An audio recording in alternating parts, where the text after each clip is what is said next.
The legacy of the Heart Institute is very rich.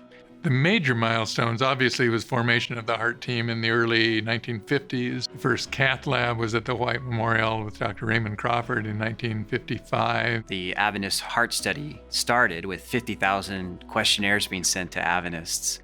Dr. Judkins really perfected the art of femoral cardiac catheterization. Judkins left catheter, Judkins right catheters. These are catheters that he created here at Loma Linda University. The beginning of transplantation that Dr. Bailey pioneered. Baby Faye in the 1980s. We were visionary leaders in the world of pacemaker technology. We placed the first DDDR pacemaker, which was the state-of-the-art pacemaker. We were the first institution in the United States to place that pacemaker and the second in the world. In 2001, we placed the smallest pacemaker ever in an infant. Each of us build on the people that preceded us. The heart program at Loma Linda, I became aware of it when I was in grade school. I was still in grade school. My father was at the White Memorial where the heart program started. He was working with Joan Coggin and Ellsworth Wareham and some of the other pioneers there. As a youngster, if I ever saw Joan Coggin speaking at an event, I made sure my parents took me there. When I was in high school, they started the international heart team trips. It started back in the 60s with the first heart team going to Pakistan. In the 70s with the teams going over to Vietnam, performing the first heart surgeries in Vietnam.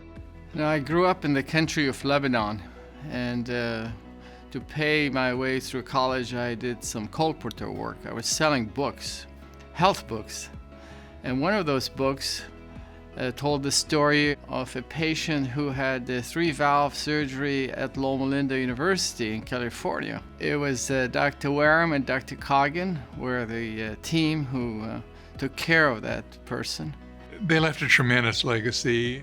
They not only founded the program and defined its structure, but more importantly, defined the culture of the heart program here. And so we have the luxury today of standing on those very broad shoulders.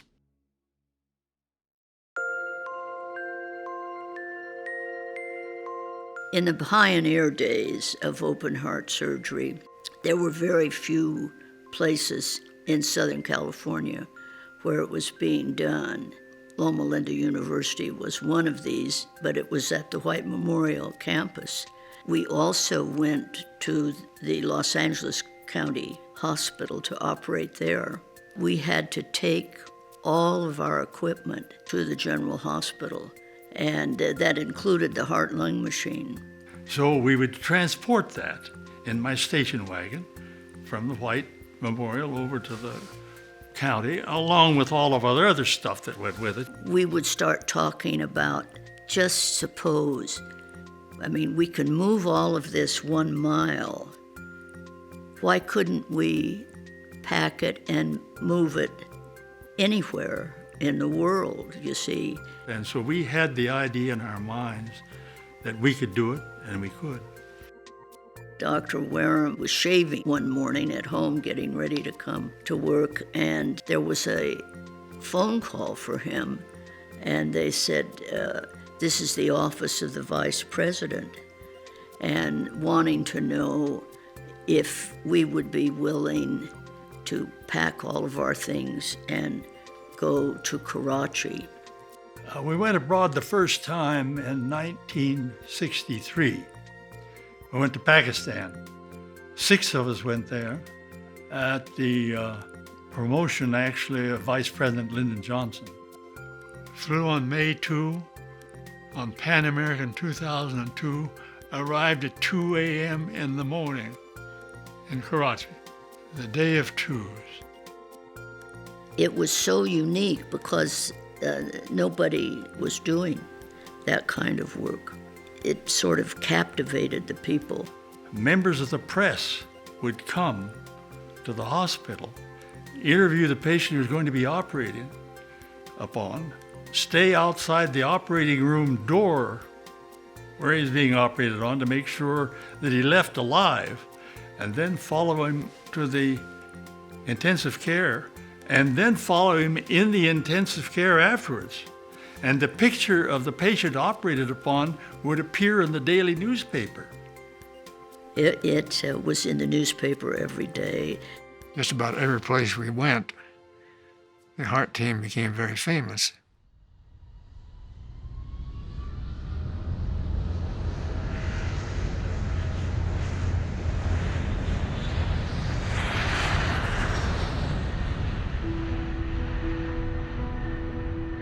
When I was a senior medical student, that one thing happened that sort of changes you forever. I was asked by the heart team to be the representative student on an upcoming trip to Vietnam. But I really didn't know what I was getting into, but this was life-changing for me. I was absolutely stunned. These children could not have corrective surgery just because of where they were. And there in Vietnam, we examined 100, maybe 150 children. And just on stethoscope exam alone, we made the diagnosis of congenital heart disease and scheduled them for surgery. There was no CT scans, angiograms, MRIs. This was stethoscope and physical examination. Now, this is to the credit of Dr. Coggin. She was the cardiologist, and as such, the selection of the patients was dependent upon her. Cardiology, to me, is sort of like a big puzzle. If you heard a certain kind of murmur in the heart, well, that means it could be one of these four things. Once you had the right diagnosis, it would all fit together. And this is a real credit to her and to her astuteness that she was able to select these patients so well, and that we had such good results. We operate on 60 kids, taking a disease that would certainly end their life in their early 20s, if not sooner, and giving them a full life. This is service at its epitome, and I was a part of it.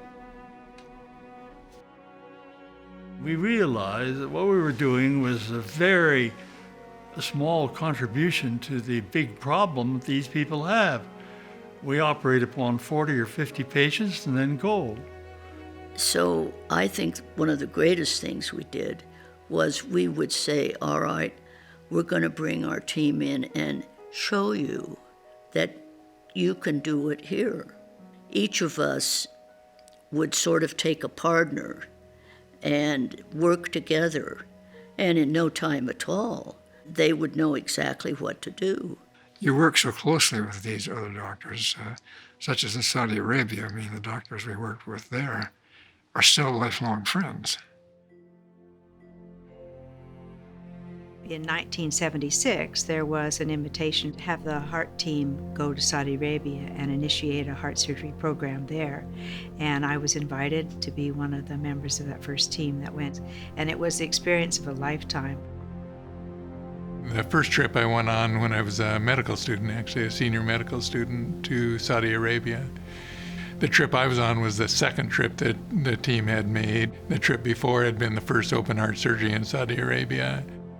That was eye-opening to be able to work with all these people I had just heard about all my life, and it was really gratifying. We worked together. We thought we knew each other pretty well at home, but when you get taken halfway around the world into an environment that's so very foreign, we really became extra good friends with each other and developed relationships that lasted a lifetime.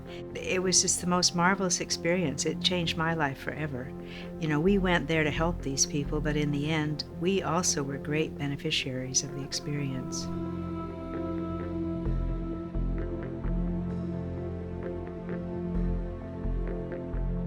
I had enormous respect for all the background work that went into this.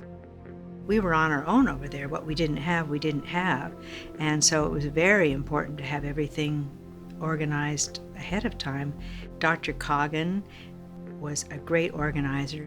It's not only that she was good at diagnosing the patients, she was good at those things that are so important, like where does the money come from?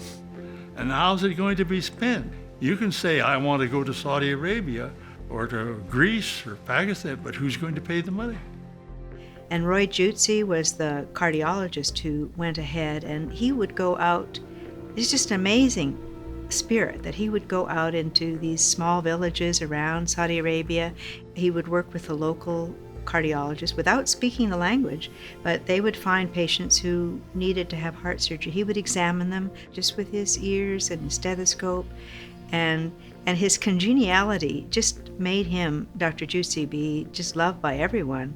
Just watching him and how he worked and how he treated people, I think most of us want to emulate our fathers, and I certainly did, and I think he was a great role model.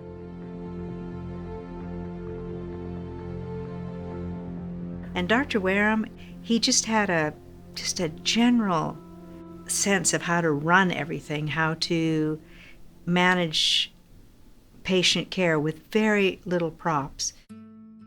And he never got anxious when there were real serious challenges. He stayed calm, and he kept all of us calm. We were one time short of blood. He offered up his arm and donated blood for a small child who needed transfusion.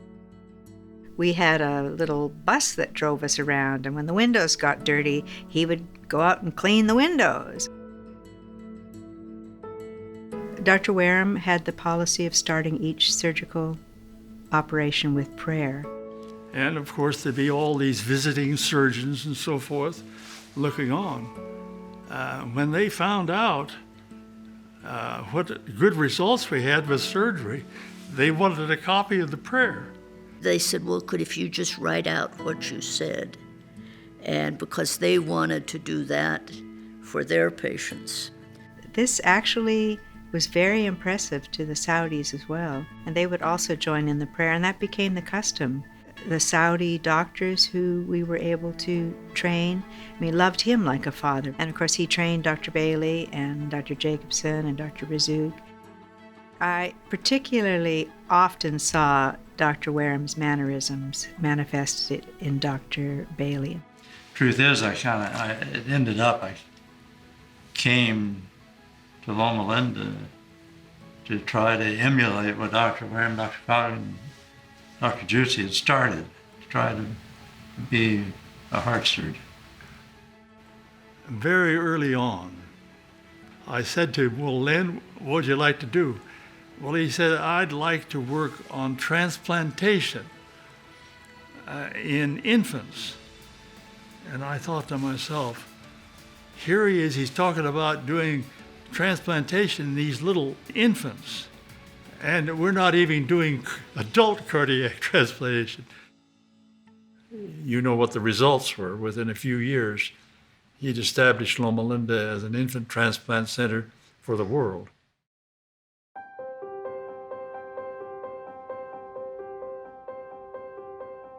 I wanted to be able to transplant the babies. I wanted them to live. And he became so enthusiastic about it, and he just captured everyone's energy. Certainly up until the early 1980s, none of these babies survived. None of them. The impact of Dr. Bailey's operation on baby Faye is that he taught us, and he taught the world, that nothing's impossible. That persistent pursuit for the right answer of a difficult problem is our responsibility. He literally put Loma Linda's name on the map around the world as a place that was committed not only to our unique faith-based beliefs, but to advancing the science of medical care today. October of 1984. I was a member at our Loma Linda University Church, and baby Faye came. And that was my first really profound understanding of what it meant to be a physician at Loma Linda and to work in the Heart Institute. My first knowledge of Dr. Bailey and what he was doing was when I was a medical student in New York, and I was very interested in transplantation. So I started pulling papers and reading, and in the process of that reading, I remember every time I would pull papers, especially on pediatric heart transplant, there'd be, centers, they were talking about 20 patients, 30 patients, and then you'd find these Loma Linda papers with like 350, 400, 450 infant, not even pediatric, infant heart transplants with amazing outcomes. And I remember thinking, who is this guy and what's going on out there? You can say he was a risk taker. And if there's a chance in a million, he would take that chance just to make life possible for those children. To have done so much good, that's spectacular. Each time we do a heart transplant, and then to see that heart take its first sort of gangbusters contraction that's truly the miracle of heart transplantation. That's where the miracle finally occurs, right there. And the reason I say a miracle is because we have no control.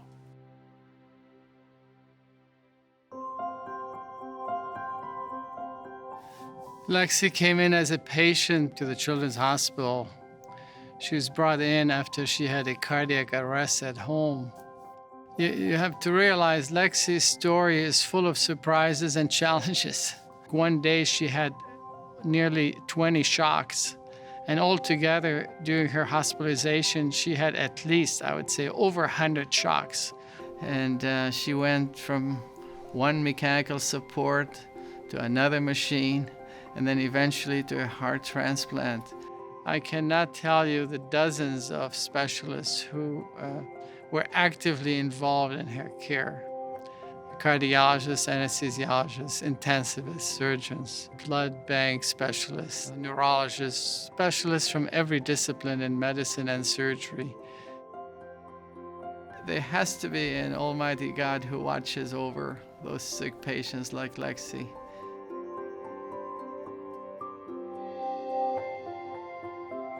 There are hundreds of Lexies around. There isn't a month that goes by we don't have a patient who shares a similar experience as Lexie. We look at every single patient that walks through our door as a VIP. In my mind, the only thing that matters is the interaction with me and that patient. We might have 15 or 20 other things going on, but for that moment in time, it's me and you. Nothing else matters.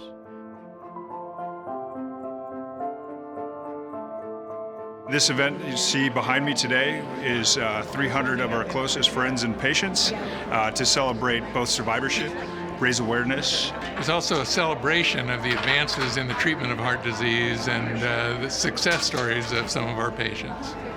Loma Linda's been amazing. I consider Dr. Parwani kind of my lifesaver.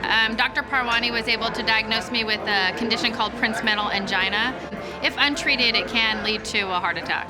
It's amazing. It's so heartwarming to see everyone here that hopefully is doing as well as I am doing. Loma Linda means to me, gave me my life back, so it's great.